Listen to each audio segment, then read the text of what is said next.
जय हिंद मेरे प्यारे दोस्तों। आप सभी का हाल चाल क्या है? उम्मीद करता हूँ आप सभी अच्छा और बेहतरीन होंगे और आप सभी एक बेहतरीन तैयारी कर रहे होंगे। दोस्त, आप सभी को आपके अपने हेरिटेज कोचिंग में स्वागत है। मैं चाहूंगा आप सभी इसी लगन इसी जुनून से तैयारी करें और आप सभी एक बोर्ड के एग्जाम में अच्छे नंबर से पास करें। दोस्त, मैं आज जो लेके आया हूँ वह VVI टॉपिक है। काफी इंपॉर्टेंट टॉपिक है दोस्त। इस टॉपिक को देख लोगे तुम्हारे लिए काफी महत्वपूर्ण है। इस टॉपिक से क्वेश्चन बहुत बनेगा या काफी इंपॉर्टेंट टॉपिक है। इस टॉपिक से देखना दोस्त, इंपॉर्टेंट जो टॉपिक है यह टॉपिक बोर्ड के एग्जाम में क्वेश्चन मिलेगा छपा इस टॉपिक से। इस क्वेश्चन यह सभी क्वेश्चन के ही रूप में है जो मैं नंबर सीरीज तो बहुत दे सकता था, मगर दोस्त मैं जितना शॉर्ट में और जितना ज्यादा टॉपिक लिखाऊंगा और वह सभी टॉपिक आप सभी पढ़कर जाना होगा, जिससे आप सभी को नंबर बढ़ने में काफी सहूलियत होगा। दोस्त, यह सभी टॉपिक काफी केवल ऑब्जेक्टिव और सब्जेक्टिव दोनों के लिए ही इंपॉर्टेंट है। केवल ऑब्जेक्टिव के लिए नहीं, सब्जेक्टिव के लिए, सभी के लिए इंपॉर्टेंट है। इन सभी टॉपिक से क्वेश्चन बिहार बोर्ड पूछता है। मैं सभी VVI टॉपिक है जो भी यहाँ से क्वेश्चन आएगा, अगर यदि दोस्त नहीं देख के जाओगे तो पछताओगे। और यह बात दोस्त यह समझ लो, यह टॉपिक जो है यह टॉपिक तो आएगा, इस टॉपिक के इर्द गिर्द जितने भी क्वेश्चन बनेगा उन सभी को देख कर जाना, जिससे कहीं से क्वेश्चन छूटे नहीं। ठीक है ना? मैं आज लिखवाने जा रहा हूँ इतना इंपॉर्टेंट टॉपिक है, क्वेश्चन कैसे बनता है, बिहार बोर्ड में क्वेश्चन कैसे पूछता है। उसके बाद दोस्त मैं इन सभी पर मैं वीडियो बनाते जाऊंगा प्रतिदिन और आप सभी के बीच पहुंचाऊंगा, जिससे कहीं भी किसी प्रकार का दिक्कत नहीं हो। ठीक है, तो देखो दोस्त, पहला क्वेश्चन लिख रहे हैं फिजिक्स का। फिजिक्स का जितना भी होगा आज फिजिक्स का कंप्लीट कर देंगे दोस्त। तो फिजिक्स में एक नंबर में होगा, एक नंबर में देखो ए बराबर क्या होता है, R/2 होता है दर्पण सूत्र में। ठीक है, त्रिज्या सूत्र जो इसे बोलते हैं फोकस दूरी के अनुसार, ऐसा भी होता है। देखो इसमें क्या होगा, इसे क्या करेगा, साबित करने के लिए। यह ध्यान देना दोस्त, यह फिक्स है 2 नंबर या 3 नंबर में आएगा। इसके बाद अगर ऑब्जेक्टिव में आए तो क्या तुम लोग नहीं बना के आओगे? बना के आओगे, सभी मार के आना। ठीक ठीक है कि दर्प या त्रिज्या सूत्र क्या होता है, A बराबर R/2। ठीक, नेक्स्ट आ सकता है दोस्त, इसमें क्वेश्चन आएगा 5 नंबर के लिए। 5 नंबर में क्या आ सकता है, सब्जेक्टिव में 5 नंबर के लिए वह लिखो। उसके लिए यहाँ ध्यान दो, यहाँ 1/F बराबर 1/V प्लस 1/U। यह क्या है, दर्पण सूत्र। दर्पण सूत्र पूछ सकता है और नेक्स्ट होगा लेंस सूत्र। लेंस सूत्र भी पूछ सकते हैं। ठीक, और लेंस सूत्र क्या होता है, देखो दोस्त, या दर्पण सूत्र होगा, इसे भी साबित करने के लिए बोलेगा। क्या दर्पण सूत्र को साबित करे या लेंस सूत्र को साबित करे? इन सभी जो भी टॉपिक लिखवा रहे हैं उन सभी पर फोकस करना है दोस्त, क्योंकि यह सभी टॉपिक से क्वेश्चन आता है। तो ध्यान देना है इस सभी टॉपिक पर। अगर इस सभी टॉपिक पर आया क्वेश्चन तो छोड़ के नहीं आना है दोस्त। 5 नंबर का क्वेश्चन जो 5 नंबर ही आता है, 4 को क्वेश्चन, 5 नंबर वाला जो 4 को क्वेश्चन आएगा वह तुम्हारे पास 4 ही क्वेश्चन बनाना है। मगर क्वेश्चन आएगा कितना, 8 क्वेश्चन। 8 में से 4 क्वेश्चन बनाना है। मगर जो भी हम लिखवा रहे हैं दोस्त, यह केवल 5 नंबर के लिए नहीं, बहुत ही इंपॉर्टेंट है, या सभी के लिए इंपॉर्टेंट है। 5 नंबर ही नहीं, सभी के लिए। 5 नंबर के लिए तो खास करके है, इसके अलावा भी जो भी होगा वह सभी के लिए इंपॉर्टेंट है। ठीक है, यहाँ देखो दर्पण सूत्र, लेंस सूत्र होगा। लेंस सूत्र या दर्पण सूत्र साबित करने के लिए बोला है। देखो दोस्त, दर्पण सूत्र हमने साबित कर दिए हैं आप सभी को इसी क्लास में, इसी चैनल पर मैंने वीडियो अपलोड कर दिया है। अगर तुम लोग नहीं देखो तो जाके देख लो। उसके बाद जो भी इंपॉर्टेंट टॉपिक है उन सभी पर, बहुत इंपॉर्टेंट टॉपिक मैंने वीडियो बनाया है, उन सभी को देख कर जाना, जिससे आप सभी को सहायता मिले एग्जाम में। इन सभी वीडियो से आपसे काफी सहायता मिलेगा एग्जाम में, जरूर देख के जाना। ठीक, दर्पण सूत्र साबित करने के, अगर लेंस सूत्र है तो दोस्त लेंस सूत्र क्या होगा, 1/F बराबर 1/V और 1/U होता है। ठीक है, मगर इसको हम नहीं साबित किए, मगर बता रहे हैं दोस्त, कर सकते हो तुम। जो दर्पण सूत्र है उसी पर साबित होता है, मगर उसका आकृति और उसे कैसे बनाया जाता है वह सभी बता देंगे। तो ठीक, देखो इसमें क्या होगा, लेंस होगा। इस प्रकार से मान लिया लेंस, लेंस के अनुसार यह वस्तु हो गया यहाँ पर, और वस्तु यहाँ से जाएगा और इस प्रकार से ऐसे गुजरेगा। ठीक, यहाँ से देखो, यहाँ से इस तरीके से गुजार सकते हैं। जहां भी मिलेगा दोस्त, यहाँ से कोई इमेज बनेगा, कोई बनेगा इमेज। इमेज बनने के बाद देखो इसमें दो आकृति, 2 त्रिभुज समरूप होगा। 2 बार 2 त्रिभुज समरूप होगा। एक तो यहाँ से लंबवत यहाँ से मिला देते हैं। मिलाने के बाद ध्यान देना दोस्त, 2 त्रिभुज 2 बार समरूप होगा तो होगा, यहाँ ध्यान दो, याद रखना कौन 2 त्रिभुज समरूप होगा, यहाँ ध्यान दो। यहाँ से होगा क्या, एक यहाँ से मिला, एक यहाँ त्रिभुज है, यह देखो यह त्रिभुज यहाँ से बन रहा है, एक त्रिभुज, और इसी का समरूप देखो यहाँ, इसी का समरूप देखो यहाँ से यह आएगा। यह सभी 2 त्रिभुज समरूप हो रहा है। जैसे दर्पण सूत्र में दोस्त 2 त्रिभुज 2 बार 2 त्रिभुज को समरूप किए और उसके बाद साबित किए, उसी प्रकार से 2 त्रिभुज को समरूप करेंगे और साबित करेंगे। उसके बाद ध्यान दो, एक त्रिभुज यहाँ से, एक त्रिभुज यहाँ से, या दोनों त्रिभुज एक दूसरे समरूप होगा। फिर दूसरा 2 बार कैसे होगा, एक त्रिभुज यहाँ से लेंगे और एक त्रिभुज यहाँ से यहाँ लेंगे, यहाँ 2 बार समरूप होगा और साबित होगा। अब इसमें कंडीशन क्या होगा, इसमें सभी निगेटिव था, यू का मान निगेटिव, भी का मान निगेटिव, एफ का मान भी निगेटिव था और आर का मान भी निगेटिव था। पर इसमें क्या होगा, केवल यू का मान निगेटिव होगा, यू का मान निगेटिव। और देखो दोस्त, यू का मान निगेटिव, बी का मान भी पॉजिटिव। क्यों पॉजिटिव, इधर जा रहा है और लेंस का राइट साइड जो भी होगा वो पॉजिटिव होगा। उसके बाद देखो पॉजिटिव के बाद एफ का मान भी पॉजिटिव होगा, एफ का मान बाद देखो दोस्त आर का मान भी अगर जरूरत पड़े तो आर का मान भी पॉजिटिव होगा। इस तरीके से बनाना बन जाएगा। तो यह लेंस सूत्र दर्पण सूत्र पूछे बन जाएगा। आवर्धन पूछ सकता है, आवर्धन पूछ सकता है, बना सकते हो आवर्धन के लिए। आवर्धन के बाद क्या होगा, आवर्धन एम बराबर होता है एच डैश बटा एच या माइनस भी बाई यू होगा। इस तरीके से बना लेना। फिर नेक्स्ट देखना दोस्त, आवर्धन का मात्रक पूछे तो मात्रक हीन होता है, बार बार बता रहे हैं मात्रक हीन होता है, इसको भी याद रखना, आवर्धन से होगा। इसके बाद दोस्त लेंस का उपयोग आ सकता है, लेंस का उपयोग कौन कौन, लेंस नहीं दोस्त दर्पण का, लेंस का नहीं आएगा दर्पण का आएगा, दर्पण उपयोग। दर्पण में देखो नाक, कान, गला आदि के जांच के लिए डॉक्टर चिकित्सक जो होते हैं वह सभी अवतल लेंस का उपयोग करते हैं, अवतल लेंस। फिर उसके बाद क्या होगा, सौरल सेल में, सौरल कुकर में, इन सभी में अवतल लेंस ही होता है, ठीक है। उसके बाद देखो गाड़ी के साइड मिरर में क्या होगा, गाड़ी के साइड मिरर, गाड़ी के साइड मिरर, साइड मिरर में कौन सा दर्पण का उपयोग होगा दोस्त, तो उत्तल दर्पण।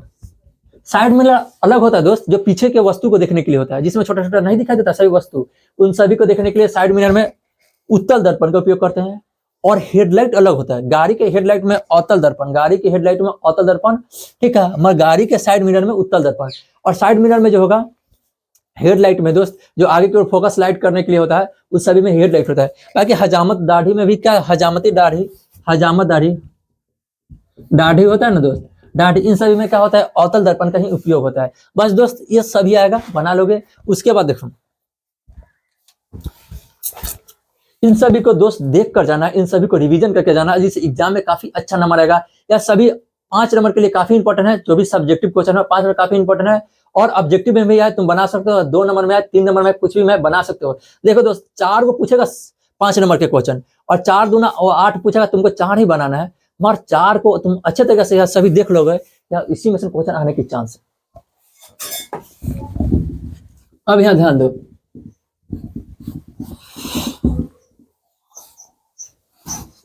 इसके बाद देखो दोस्त मानव नेत्र क्या होगा, मानव नेत्र आ सकता है।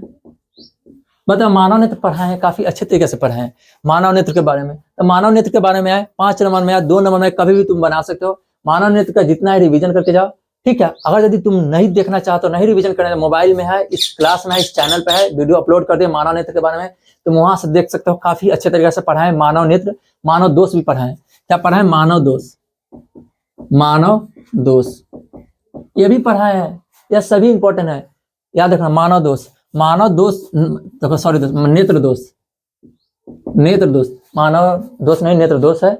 नेत्र दोष पढ़ लिया है, सही पढ़ा दिया अच्छे से। फिर उसके बाद देखो नेत्र दोष के बाद क्या होगा, इंद्रधनुष आ सकता है, इंद्रधनुष, इन सभी को पढ़ाया है। देखो दोस्त हर एक टीचर बस तुम जहां भी पढ़ते हो वह सभी अच्छे से पढ़ाए होंगे, और काफी अच्छे तरीके से पढ़ाने के बाद वह सभी भी गेसिंग कराए, उन सभी से क्वेश्चन आएगा, ठीक है, या नहीं कहेंगे रहेगा, सभी लोग आपको अच्छे से पढ़ाएंगे और सभी से क्वेश्चन आएगा, जो भी टीचर पढ़ाए। मगर यदि तुम लोग अगर कोई भी नहीं पढ़ा है, उन सभी के लिए मैं एकदम कह दे रहा हूँ, यह सभी इंपॉर्टेंट टॉपिक है, इन सभी टॉपिक को ध्यान में रखना, इन सभी टॉपिक से क्वेश्चन आएगा और काफी इंपॉर्टेंट टॉपिक है। इसके बाद दोस्त इन धनुष के बाद, ठीक, इन धनुष के बाद देखो वर्ण विक्षेपण, वर्ण विक्षेपण यह भी आ सकता है, प्रकाश का वर्ण विक्षेपण यह भी आ सकता है। जैसे सुबह पहर सूर्य का लाल दिखाई देना, प्रकाश का पतन, यह सभी जो सूर्य का लाल दिखाई देना, प्रकीर्णन जो भी होगा, वर्ण विक्षेपण के कारण ही इंद्रधनुष लगता है, जो भी होगा सभी बना सकते हो। इसके बाद देखो इंद्रधनुष के बाद इन सभी को बनाने का सभी 5 नंबर के लिए इंपॉर्टेंट है। उसके बाद देखो ओम नियम, ओम का नियम, ओम नियम है, बना सकते हो। उसके बाद देखो ओम नियम में क्या है, देखो V बराबर आई आर, V बराबर आई आर होता है, इसे बना सकते हो। तो इसी प्रकार से r बराबर क्या होगा, r बराबर v बाई आई होगा, बना लेना। फिर देखो इसमें आएगा समानांतर क्रम, और समानांतर क्रम, और दूसरा आएगा श्रेणी क्रम। इन दोनों का मैं जरूर सूत्र लिख, श्रेणी क्रम, इन दोनों का जरूर मैं सूत्र लिखवा रहा हूं, इस पर सवाल बता दे रहा हूँ कैसे तुम सवाल बनाओगे। ठीक, यहाँ ध्यान दो। 1/rp बराबर 1/r1 plus 1/r2 plus 1/r3 और डॉट डॉट डॉट 1/rn, यानी n के मतलब जितना भी श्रेणी क्रम या पैरेलल जो है समानांतर क्रम, इसमें जुड़ा रहेगा कोई भी रेसिस्टेंस। r का 4 मतलब रेसिस्टेंस होता है, r मतलब रेसिस्टेंस होता है, rp मतलब क्या है, उस रेसिस्टेंस को किस तरीके से जोड़ा गया है, यानी समानांतर में जोड़ा है कि श्रेणी क्रम में जोड़ा गया है। अगर यदि समानांतर क्रम में जुड़ा होगा वह इस सूत्र पे बनाएंगे, अगर श्रेणी क्रम में जुड़ा होगा तो इसके लिए यह सूत्र होगा, क्या होगा, 1/rs बराबर rs बराबर दोस्त r1 plus r2 plus r3 plus r4 और उसके बाद क्या होगा डॉट डॉट rn तक, इस तरीके से होगा। यानी n के मतलब कितना नंबर जुड़ा है, कितना रेसिस्टेंस जुड़ा है, वह नंबर ऑफ रेसिस्टेंस का बताएगा n पर। ठीक, यहाँ ध्यान देना। इसके बाद दोस्त अब देखो कैसे क्या चीज जुड़ा रहेगा, कैसे तुमको बनाना है, या रेसिस्टेंस के अनुसार या नया तुम लोग के लिए सूत्र होगा। और नहीं पढ़े हो तो तुम लोग के लिए जानकारी मिल गया, क्या बहुत ही अच्छा सूत्र है, इस पर बनता है सवाल न्यूमेरिकल। ठीक, अब यहाँ ध्यान दो, इसमें बनने के बाद हम क्या बता रहे हैं दोस्त कि यहाँ पे जो होगा आप सभी के लिए, आखिर देखो एक दो तो एयर रेसिस्टेंस है, या क्या है, रेसिस्टेंस यानी प्रतिरोध है, समझते हो, प्रतिरोध। जब विद्युत धारा का गुजरने यहाँ से गुजारेंगे तो विरोध करेगा, उससे ही प्रतिरोध कहेगा। ठीक, इसका जोड़ने का तरीका जो होगा इस तरीका से होगा, इस तरीका से होगा, इस तरीका से होगा। ठीक, मान लो 3 लेते हैं और सभी का मात्रा देखो इस तरीके से जोड़ दिया ना कंडीशन में, इसमें जोड़ दिया, इसका मान लो इसका कितना होगा 4 ओम। रेसिस्टेंस का मात्रक दोस्त ओम होता है। ठीक है, ओम, इन सभी को मैंने मात्रक महत्वपूर्ण मात्रक था उन सभी में लिखवाया है। ठीक है, ओम होता है। और देखो यह कौन से क्रम में जुड़ा है, 4 ओम जो भी है सभी कौन से क्रम में जुड़ा हुआ है, या इस तरीके से जुड़ेगा, इसे समानांतर क्रम बोलेंगे। और श्रेणी क्रम क्या होगा, इसी को हम इस तरीका से जोड़ दे, इस तरीका से जोड़ दे, इस तरीका से जोड़ दे, यह सभी क्या होगा, श्रेणी क्रम होगा। यह श्रेणी क्रम या समानांतर क्रम, या 4 ओम या 4 ओम या 4 ओम। ठीक है, अब इससे सवाल कैसे बनाएंगे, देखो यहां ध्यान देना, यह समानांतर क्रम है और यह श्रेणी क्रम है। समानांतर क्रम के लिए यह सूत्र को अप्लाई करेंगे और श्रेणी क्रम के लिए यह सूत्र को अप्लाई करेंगे। ठीक, अब यह ध्यान दो, अब इस पर सवाल बना के बताते हैं। पहले समानांतर क्रम है, समानांतर क्रम के लिए यह होगा 1/r, p बराबर क्या होता है 1/4 प्लस 1/4 प्लस 1/4। अब इसे कैलकुलेशन करेंगे, एलसीएम लेंगे, 4 ही आएगा। 4 ही आने के बाद क्या होगा, 4 आने के बाद एलसीएम लेंगे, फिर एक मतलब कटेगा 1 प्लस 1। इसके बाद ध्यान दो, होने के बाद कितना होगा 3/4।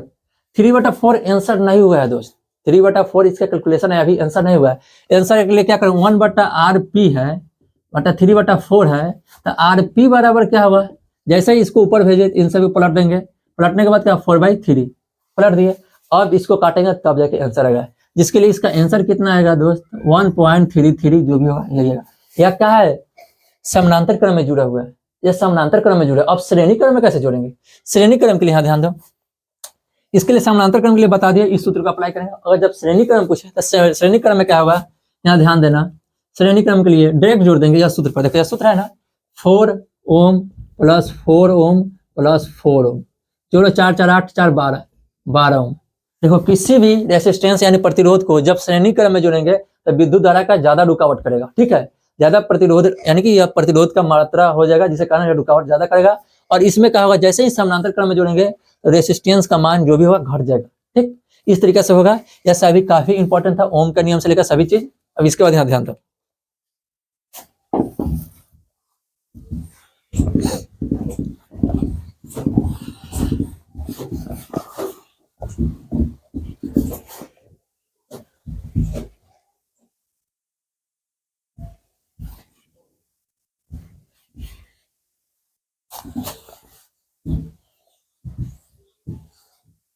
दोस्त उन सभी जो भी वीक फ्रेंड है, वीक दोस्त है, उन सभी पास जरूर पहुंचा देना, जिससे उन सभी को इस वीडियो से लाभ हो सके। ठीक है, इस वीडियो से लाभ उठा सके, तो उन सभी के पास भेज देना जो इस बार बोर्ड की एग्जाम देने वाले हैं। ठीक, अब यहाँ ध्यान दो दोस्त, इसमें बताया जा रहे हैं क्या, विद्युत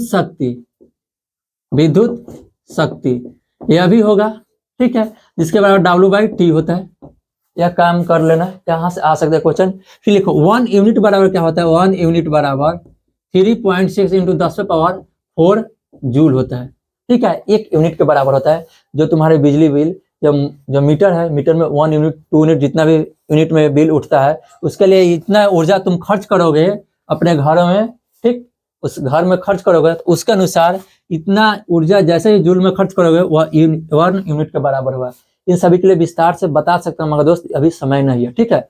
अब यहाँ ध्यान दो, इसके बाद आएगा क्या, मैक्सवेल का राइट हैंड नियम, मैक्सवेल का दाहिने हस्त नियम। दाहिने हस्त नियम क्या होगा, देखो दोस्त, इसमें क्या किया जाता है दाहिने हस्त नियम में, अगर ये देखो मान लो यह वायर है, एक वायर है और इससे विद्युत धारा गुजर रहा है, इसमें एक चुंबकीय क्षेत्र जो होता है, चुंबकीय क्षेत्र रेखा है, वह उत्पन्न होता है। और वह उत्पन्न होने के कारण किस दिशा में गति करता है, कैसे चुंबकीय क्षेत्र गति करता है, उन्हीं को ज्ञात करने के लिए मैक्सवेल का दाहिने हस्त नियम होता है, ठीक है। मैक्सवेल का दाहिने हस्त नियम इस तरीके से होगा, इस तरीके से होगा। देखो यह मान लो यह वायर है, वायर से जब इधर से वायर से करंट फॉलो होगा, प्रवाह होगा, जैसे ही प्रवाह होगा इससे गुजरेगा तो इसमें चुंबकीय क्षेत्र रेखा होता है, जो चुंबकीय क्षेत्र रेखा वह ज्ञात करना होता है। और ज्ञात करने के लिए मान लो मैक्सवेल के राइट हैंड नियम के अनुसार दाहिने हाथ को रखेंगे, राइट हैंड मतलब दाहिने हाथ, उसको जिस दिशा में विद्युत धारा जाएगा उस दिशा में अंगूठा को रखेंगे यानी थंब को, और इस तरीके से रख दिए। अगर विद्युत धारा इधर फॉलो हो रहा है तो इधर रखेंगे, और जिस दिशा में इससे घुमाएंगे उसी दिशा में चुंबकीय क्षेत्र रेखा की गति करेगा, ठीक है, इस तरह से, ठीक है दोस्त, इस तरीके से गति करेगा, यही ध्यान रखना होगा। यह मैक्सवेल का दाहिने हस्त नियम है। फिर है क्या, फ्लेमिंग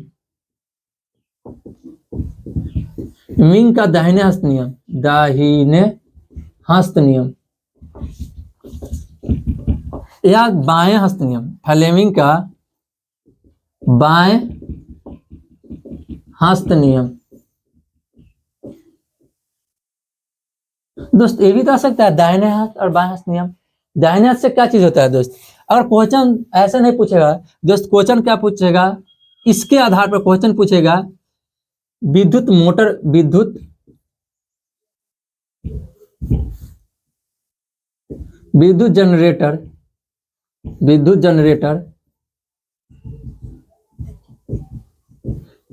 पूछ सकता है, विद्युत जनरेटर, ठीक है, जनरेटर पूछ सकता है। विद्युत जनरेटर दाहिने हाथ के नियम पर ही काम करता है। पूछ देगा विद्युत जनरेटर का संक्षिप्त वर्णन करे, ठीक है, यानी कि विद्युत जनरेटर का फिगर बनाकर और उसके साथ वर्णन करना है।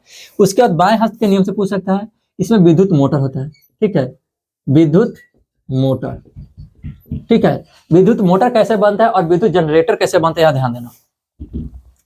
इसको अच्छे से समझा दूंगा, उसके बाद खत्म हो जाएगा, यहाँ ध्यान देना। देखो इसमें क्या करना है, 2 चुंबक लेते हैं, एक नॉर्थ पोल और एक साउथ पोल, ठीक है, इस तरह से, और इसमें एक आर्मेचर लेते हैं जो धातु का बना होगा, और इसमें इस तरीके से इसको रख देते हैं, ठीक। और रखने के बाद देखो दोस्त, यहाँ से होने के बाद यहाँ से इस तरीके रखते हैं और यहाँ से इस तरीके से गुजारते हैं। नॉर्मल समझा रहे हैं दोस्त, ये काफी इंपॉर्टेंट है, इसलिए मैं समझा रहा हूँ, यहाँ पे बनाना संभव नहीं इसका, ठीक। यहाँ पे इसको लेते हैं और इसके बाद यहाँ ध्यान दो, इस तरीके से गोल कर देते हैं, और गोल करने के बाद दोस्त यहाँ से इस तरीके से होगा ब्रश जिसमें बोला जाता है, और यहाँ से आने के बाद यह बैटरी होगा, ठीक। बैटरी होने के बाद यहाँ बैटरी अगर लगा सकते हो, बैटरी अगर लगा सकते हो इस तरह से लगा लेना, और यहाँ से एक ब्रश, उसके बाद कार्बन का ऊपर कार्बन होता है, और उसके बाद देखो दोस्त, जैसे ही हम इसमें विद्युत धारा देंगे, या वैसे ही यह गति करने लगे। यानी कि मोटर क्या कहता है, विद्युत मोटर जैसे ही बैटरी लगाए, विद्युत धारा दिए माइनस चार्ज या प्लस चार्ज, ये देखो यह नॉर्थ से साउथ की ओर, चुंबकीय क्षेत्र की रेखा किस दिशा में होता है, देखो चुंबकीय क्षेत्र की दिशा नॉर्थ से साउथ की ओर, एक काल्पनिक रेखा होता है, ठीक है दोस्तों, यह काल्पनिक रेखा होता है, यह एक काल्पनिक रेखा होता है, नॉर्थ से साउथ की ओर क्या होता है, काल्पनिक रेखा। जैसे ही देखो, जैसे ही हम विद्युत को भी, विद्युत मोटर है, इस मोटर में जैसे ही हम गति देंगे उसके लिए विद्युत देंगे तो वह गति करने लगेगा। यानी कि फ्लेमिंग के बाएं हाथ के नियम से यह कहा गया है कि अगर यदि किसी भी विद्युत मोटर में अगर यदि हम गति देते हैं, विद्युत देता है, वह गति देता है, और फ्लेमिंग के बाएं हाथ के नियम से क्या किया जाता है, फ्लेमिंग के बाएं हाथ के नियम से चुंबकीय बल की दिशा मालूम किया जाता है, आखिर किस दिशा में चुंबकीय बल लग रहा है। ठीक है, उसके लिए दो चीज हमको ज्ञात होना चाहिए। अब देखो समझा रहे हैं, समझाने के लिए क्या, देखो दोस्त, यह है चुंबक। मान लो कि यह फ्लेमिंग के बाएं हाथ के नियम से हम विद्युत मोटर पढ़ाने के लिए समझा रहे हैं। फ्लेमिंग के बाएं हाथ का नियम क्या है, उसके लिए तीन अंगुली है, जिसमें क्या है, या इसे क्या बोले, मिडिल फिंगर। ठीक है, इसे मध्यम अंगुली, इसे तर्जनी, जिसे इंडेक्स बोलते हैं, और इसे थंब बोलते हैं, अंगूठा। तीनों को इस तरीका से रखे, लंबवत रखे, जो एक दूसरे का लंबवत और 90 डिग्री का हो। ठीक, अब देखो यह जो है, यह अंगुली तर्जनी क्या बताता है कि चुंबकीय बल की रेखा, चुंबकीय रेखा बताएगा, चुंबकीय क्षेत्र की रेखा जो होता है, चुंबकीय क्षेत्र की रेखा वह ज्ञात कराएगा। यानी कि इस तरीके से देखो, इस तरीके से रख सकते हैं। और रखने के बाद यहाँ ध्यान देना दोस्त, रखने के बाद हमको क्या चाहिए, करंट बताता है। यह क्या बताता है, मध्य अंगुली करंट बताता है। तो करंट का दिशा मालूम चल जाए कि हमको ऊपर की ओर जा रहा है, तो बल जिस ओर अंगूठा खुलेगा, जिस ओर अंगूठा का दिशा होगा, उसी ओर चुंबकीय बल लगेगा। अगर चुंबकीय विद्युत धारा का मालूम हो कि विद्युत धारा जो ऊपर की ओर जा रहा है, या विद्युत धारा बताएगा किस दिशा में विद्युत धारा जा रहा है, और यहाँ पे जो तर्जनी या चुंबकीय क्षेत्र का रेखा बताएगा, तो बल लगेगा, इस पर बल लगेगा, किधर बल लगेगा, जिधर अंगूठा, जिस दिशा में अंगूठा होगा उधर लगेगा। ठीक, इसी तरीके से बाएं हाथ हो सकता है विद्युत मोटर के लिए। और विद्युत जनरेटर के लिए दोस्त क्या होगा, यहाँ पे एक बल्ब लगाएंगे, यानी कि बल्ब लगाने के लिए क्या करेंगे, इस तरीके से बल्ब लगा देंगे। बल्ब लगाने के क्या करेंगे, अब इसको गति देंगे, इसे गति देंगे। तब जो जैसे जनरेटर का काम क्या होगा, जनरेटर दाहिने हाथ के नियम पे काम करता है। जनरेटर जो होता है विद्युत जनरेटर, दाहिने हाथ लिखा है, दाहिने हाथ। अब देखो फ्लेमिंग का दाहिने हाथ विद्युत जनरेटर है, और फ्लेमिंग का बाएं हाथ विद्युत मोटर है। मोटर के लिए बता दी, और जनरेटर के लिए दाहिने हाथ में क्या किया जाता है, आखिर इसमें ज्ञात किया जाता है कि इसमें चुंबकीय जो होगा, विद्युत धारा किस दिशा में फॉलो हो रहा है, बल हमको मालूम है। उसके बाद चुंबकीय क्षेत्र का दिशा यह मालूम है। देखो दाहिने हाथ के नियम से अनुसार, बार बार बोले, दाहिने हाथ के नियम से विद्युत जनरेटर का काम करेगा, बाएं हाथ के नियम से विद्युत मोटर काम करेगा। उसके अनुसार अगर यदि हमको दाहिने हाथ के नियम से अगर यदि हमको विद्युत धारा की दिशा ज्ञात करना है, तब करेंगे। देखो यह मिडिल अंगुली है, जो मध्य अंगुली, यह क्या बताएगा, चुंबकीय क्षेत्र की दिशा, यह विद्युत धारा की दिशा, और यह क्या बताएगा, चुंबकीय क्षेत्र की दिशा। और नेक्स्ट बताएगा बल हमको मालूम है कि सामने की ओर लगेगा, तब जो विद्युत धारा होगा ऊपर की ओर होगा, विद्युत धारा ऊपर की ओर होगा। ठीक, यह सभी फ्लेमिंग के बाएं हाथ और दाएं हाथ का नियम आ सकता है। उसके बाद देखो दोस्त, उसके बाद आ सकता है नवीकरणीय, अनवीकरणीय और नवीकरणीय ऊर्जा संसाधन। नवीकरणीय और अनवीकरणीय ऊर्जा संसाधन। ऐसा दोस्त आज इतना ही रखते हैं, काफी लंबा क्लास हो सकता है। इसके लिए मैं फिर नेक्स्ट वीडियो लेके आऊंगा, जिसमें फिजिक्स के बाद केमिस्ट्री होगा और बायो होगा। उन सभी जितना भी VVI टॉपिक है, उन सभी को तुम लोग आंसर जरूर तैयार कर लेना दोस्त, जिससे अगर यह सभी टॉपिक्स अगर क्वेश्चन आया तो तुम लोग छोड़ के नहीं आना है। एक और देखो दोस्त, परिनालिका भी आ सकता है। परिनालिका में क्या होगा, देखो दोस्त, एक वायर होता है, और वायर में हम इस तरीका से, इस पर जो क्या बोलते हैं, इसे धातु होगा। अब इस पर इस तरीका से वायर को मोड़े, इसको रैपिंग करे, इसको गोल करे, इस तरीका से रखे कि यह क्या करे, हमारा परिनालिका का उत्पन्न करेगा, परिनालिका बनाएगा, और परिनालिका का आ सकता है क्वेश्चन। ठीक है, अब यहाँ ध्यान देना, मैं जरूर कहूंगा जो भी दोस्त कमजोर है, जो अभी तक नहीं पढ़ा है, उन सभी के पास शेयर कर देना। उसके बाद दोस्त, यह सभी टॉपिक से अगर क्वेश्चन है, इन सभी का आंसर तैयार कर लेना। पूरा विश्वास है दोस्त कि यह क्वेश्चन आने की चांस है, यानी कि 95% चांस है कि यहाँ से क्वेश्चन बनेगा और आएगा। बिहार बोर्ड के पेपर में देखना, यहाँ से छपा हुआ मिल सकता है। तो जरूर मैं कहूंगा जो भी नहीं पढ़ा है और जो पढ़ा है, उन सभी के पास शेयर कर देना, सभी भाई बहन और दोस्त के पास, जिससे उन सभी का फायदा हो। बस दोस्त, फिर मिलेंगे न्यू वीडियो में। दोस्त यह क्लास कल ही आने वाला था, मगर लाइट के कारण नहीं बन पाया, रिकॉर्ड नहीं हो पाया, जिसके कारण नहीं अपलोड कर पाए। और आज यह वीडियो अपलोड हो जाएगा, और काफी अच्छे तरीका से तुम लोग तैयारी करना। बस एक अच्छा नंबर लेकर आना बस, और अच्छे तरीके से पढ़ाई करना। Okay, bye, thank you.